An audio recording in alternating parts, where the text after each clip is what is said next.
Media security has two primary components: cabling media security and removable media security. Let's talk about cabling media security first. Cabling is often an overlooked aspect of designing security for a network. Unfortunately, cabling problems are a common cause of network failures. Cabling should be protected from unauthorized physical access. And you must also be considerate of what type of cable is the most appropriate for your environment and what type of interference may be present there. There are three types of cabling we want to take a look at. First is coax. Coax comes in two types. There's thin net and thick net coax. Thin net coax is RG58 cable, which can also be called 10-base-2. It uses BNC connectors and has a 185 meter maximum length. Thick net, or RG8 cable, also known as 10-base-5, uses vampire taps for connections and has a maximum run length of 500 meters. Coax cabling requires termination and grounding for proper use, but it is vulnerable to interference, distance limitations, and the communications over coax cable can be intercepted. UDP and STP is another type of cabling: unshielded twisted pair and shielded twisted pair. Basically, these two types of wiring are exactly the same, except shielded twisted pair has an additional layer of aluminum foil as shielding. It has a maximum run length of 100 meters, can also be called 10-base-T, and uses RJ45 connectors.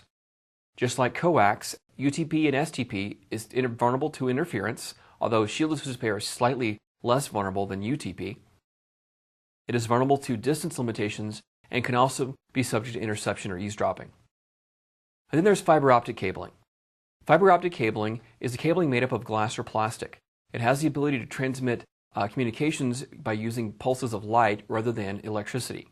It has a maximum run length of 2 kilometers, and it's resistant to most forms of interference and very resistant to interception as well. Now let's talk about removable media security.